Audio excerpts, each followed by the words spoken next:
Good morning. Sunday, August 23, 14 degrees. Noong isang araw nag-hail, mabuti, sandali lang.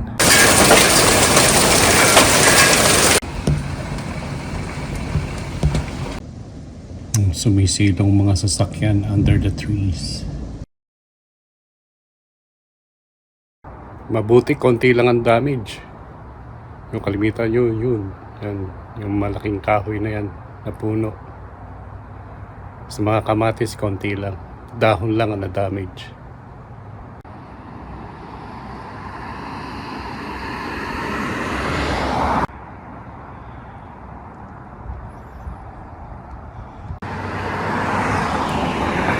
Konti ng bulaklak nito.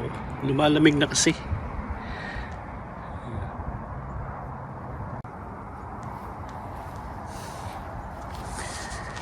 Ito pinutulan ko para makita ko yung daan, yung kapitbahay, hindi na makita.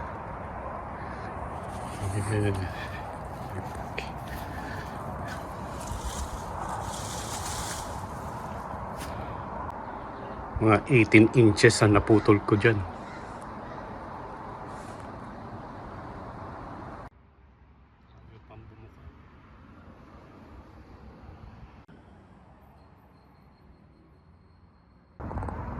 Ito may buds.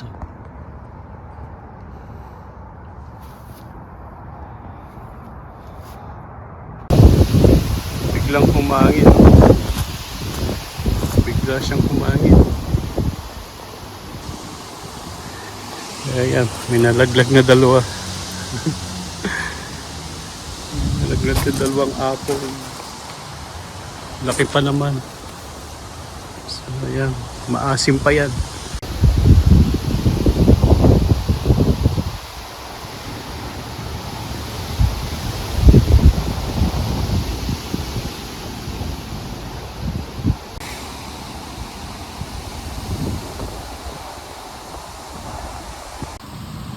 May tumutubo dito. Diyan nakatanim yung sour cherry. Tignan natin kung yan yan.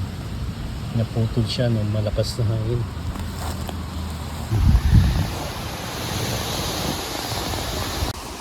Yan yung sour cherry. Ganyan yung nakatanim doon sa kabila. Na naputol nung hangin. Mga 3 weeks ago. Apples.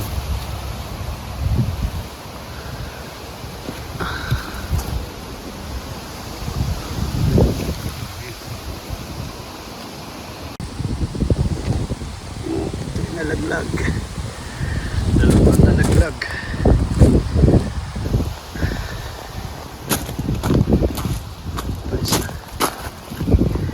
Lagay natin sa juice. Gagawa ko ng juice mamaya.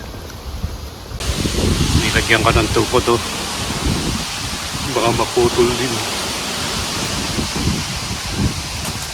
Yan siya mga kamatis. Pinutulan ko na siya ng tops kahapon. Ooh, there's a rainbow.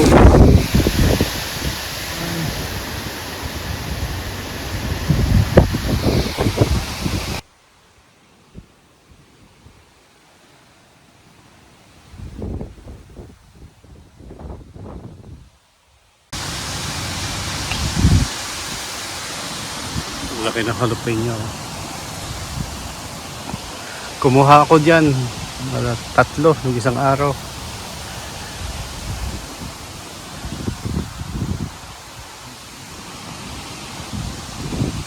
Tingnan ninyo, nag-iiba na ang kulay ng dahon. No? Tinatanggalan ko yan sa ilalim.